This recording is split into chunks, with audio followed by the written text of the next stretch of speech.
Alright, this is going to be a spoiler-filled review for the movie Supergirl, a movie that I quite enjoyed even though it could have been much better. But I'm a comic book fan, and Supergirl and Superman are some of my favorite characters, and I've read the source comic book, Tom King's Supergirl Woman of Tomorrow, also inked by Bilky Evely, which is really great. Really great comic book source material. However, the movie did a lot of shortcuts and made a lot of changes, so it's probably the reason why it's not resonating with audiences. The movie doesn't have a lot of emotional beats or good visuals or any of that stuff. It has the basics, and it's not enough though. You need to make a movie not just okay or average. It has to wow audiences and make a big stand at the box office. Let's start with some mistakes. When Superman finds Supergirl in her pod, they don't speak the same language. He says, "I don't speak Kryptonian." The language is Kryptonese. They didn't do that right. There might have been a little bit of interference from James Gunn. Reports have said that he's the one who chose the final Jimmy E. World song for the finale, which a lot of people don't like that needle drop. The story of this movie is that Supergirl is traveling to red sun planets in order to drink at dive bars, and then after she gets plastered, she gets on her ship and she finds a yellow sun planet in a galaxy in order to do it all over again. So it's kind of like her hangover cure. She doesn't do much except eat cereal with her dog Krypto, listen to music, and just sort of wallow in pity. However, one night, as she's drinking in a bar, celebrating her birthday week, a little girl, Ruthie, 13, comes in, and she's got a really nice sword from Elias, her father, who's been murdered. Her whole family's been murdered by Krem of the Yellow Hills. He is a brigand, a leader who killed her family for swords, and now she wants revenge. So she starts offering the sword to anyone who will help her find him. He's still on planet. However, a large bully steals the sword, and Kara decides to fight him without powers in order to get it back, and she's able to do so. However, that's the most amount of help she's going to do. And the next day, Kara is also asked again by Ruthie if she can help, and she doesn't want to. She's sort of hungover and trying to recover so she can go drinking again. However, Krem shows up, shoots Krypto with a poison arrow, and then steals her ship, and now forcing her to go on this road trip, a True Grit-like story based off of the comic and the classic Western. Right off the bat, right there's a major change. I'm going to reference some stuff in Supergirl Woman of Tomorrow, the comic book, but not any major spoilers. In the comic book, Krypto is fine, but Supergirl uses the arrow as an excuse to tag along with Ruthie for her quest of revenge in order to keep an eye on her, because Supergirl is still heroic in the comic. However, she wants to make sure this girl is safe because she's going to be in danger. It's a very dangerous galaxy hopping sort of adventure, chasing a criminal. However, they change that for the movie, and they make it so that Krypto is poisoned and has 3 days to live. She cannot take him to a yellow sun because he won't survive the trip. So now she's forced to go on this trip to find Krem of the Yellow Hills to get the antidote, and Ruthie will tag along. I feel this is a large misstep, mainly because for a classic hero's journey, when a hero is forced to do the journey, it takes a lot of agency out of their character sort of path and their sort of drive, and it also makes Kara more reactive.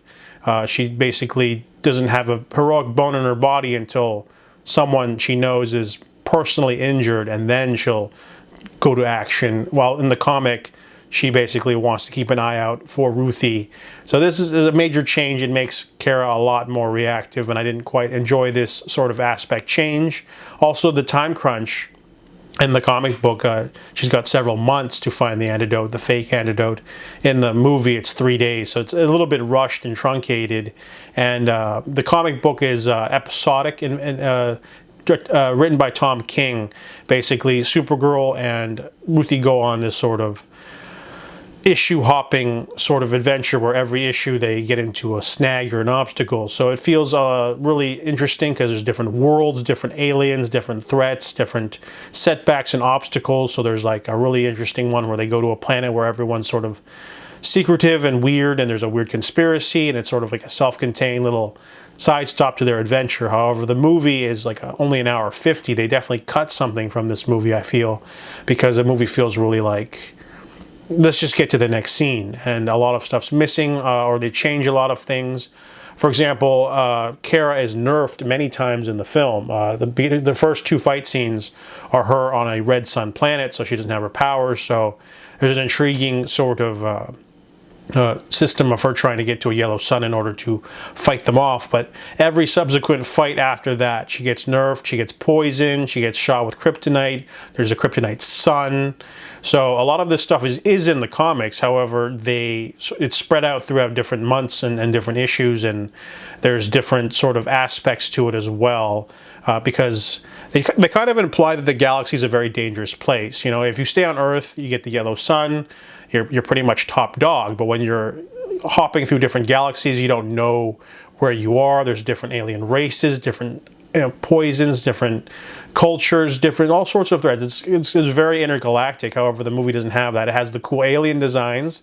There's a grungy dive bar aesthetic throughout the film, but that's missing the really nice candy-coated visuals. One of these is a major change, is that in the comics, Krem of the Yellow Hills is not some sort of fierce brigand like he is in the movie.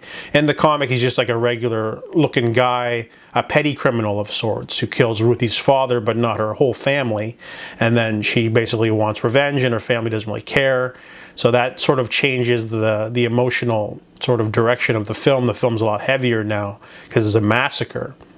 And then the main sort of theme is that Kara doesn't want Ruthie to go down a dark path and kill Krem of the Yellow Hills, leading to the death of another family as well. So the movie's thematic heft doesn't work because throughout the entire movie, Kara, you know, her excuses of stopping Ruthie and saying, like, you know, revenge won't help you, you know, it won't heal you, it'll just hurt you throughout, and then spends the whole movie, you know, lecturing Ruthie about this. And in the final moments after the big finale climax, she beats down Krem of the Yellow Hills. He's defenseless. Ruthie shows up with her sword, and she's going to kill him. However, Supergirl talks her out of it. And then Ruthie leaves the sword, and Kara then stabs him in the stomach and says, "This is for my dog." And then she stabs him in the throat and says, "This is for that girl's family." And Lobo is in the distance going like, "Yeah," but like this feels like character assassination. Apparently James Gunn had this idea for her to kill Krem, as well as the song Jimmy Eat World in the climax. So James Gunn's fingers are still in there. He's still the big boss, even though he didn't direct this movie or write this movie. He still has input. And I didn't like this narrative change because it makes Supergirl feel like a massive hypocrite. She spends the whole movie saying, like, you can't go down a dark path or whatever. I can't allow you to do this. And then she does it herself. And it kind of almost feels like Kara's done something like this before, but they never really set this up. If there was like a scene where she's in her little escape pod in Argo, and a riot happened and people found out that there's an escape pod and someone tried to attack her father, and then she killed that man in self-defense or something, there'd be a little bit of buildup for Kara has experience with killing people, but we don't have anything in the flashbacks that sort of set that up. Also, it really does, you know, sort of dances around the theme that Supergirl's not like her cousin. She's a little bit more brash. We all know that Supergirl is a little bit, she's supposed to be stronger than Superman, and she has a harder edge, so she doesn't have trouble lasering off a dude's arm or something like that, and Superman would never do that. However, the movie doesn't do anything with that either. It's not edgy or dark.